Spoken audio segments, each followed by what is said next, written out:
You are a self-proclaimed socialist. Democratic, put in there, please. Thank you. Your agenda has promised free health care for everybody, free college tuition, and to pay off people's college loans. The price tag for that is estimated to be $60 trillion over 10 years, correct? Well, look, we have political opponents You don't who know. come up. You don't know how much your plan costs? You don't know. Nobody knows. This is impossible. You're going to to propose a plan to the American people and you're not going to tell them how much it costs? Of course I will. You know exactly what health care costs will be, in the next 10 years if we do nothing. It will be a lot more expensive than a Medicare for all single-payer system. I want to turn to your feud with Senator Warren. Did you and Senator Warren ever discuss her allegation that you said a woman couldn't win the presidency? I'm sorry. I know the media likes that issue, but I'm not going to get into that issue. We had it out. Senator Warren is somebody I've known for 25 years, have a lot of respect for. We're going to go forward together, and I have the feeling we'll be working together. It was also mentioned by Senator Hillary Clinton, who said that while you two were campaigning against each other, that you also said that she was unqualified to be president. She said that you foster a toxic culture in your campaign where your prominent supporters, Bernie bros, attack women. And will you denounce those attacks? I have, of course. I am sorry for what Secretary Clinton had to say. I know she said that nobody likes me, right? I mean, this is not the kind of rhetoric that we need right now when we are trying to bring the Democratic Party together to defeat the most dangerous president in American history. When's the last time you spoke with Senator Clinton? It's been quite a while. Do you think it's important to have her supporters if you were the nominee?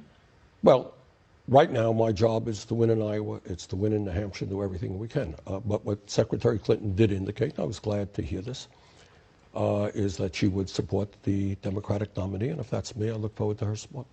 Let me ask you about Vice President Joe Biden.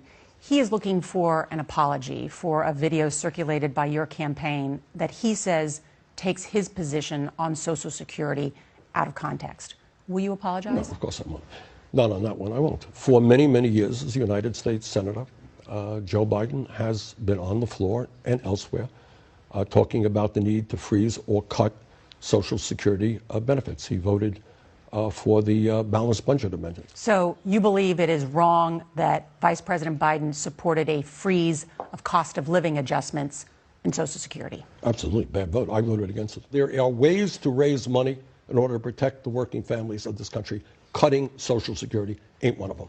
President Obama's former campaign manager, Jim Messina, said of this about you in a matchup with President Trump: I'm a business guy, the economy's good, and this guy's a socialist. That's what Trump would say about you.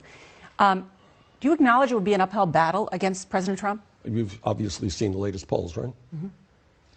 How am I doing? I think the last CNN poll had me 7 points ahead of Trump. I think we are the strongest campaign to defeat Trump, and I will tell you why. To defeat Donald Trump, you're going to need an incredibly large voter turnout.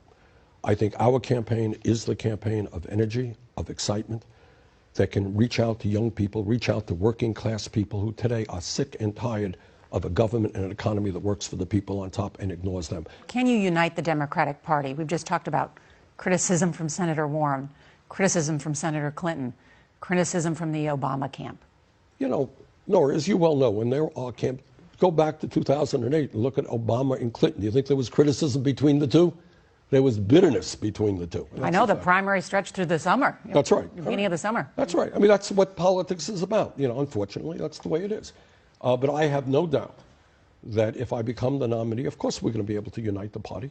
Because, number one, every Democrat and the majority of independents know how dangerous Donald Trump is, how he's trying to undermine democracy, how he's running a corrupt administration, how he is a racist and a sexist and so forth.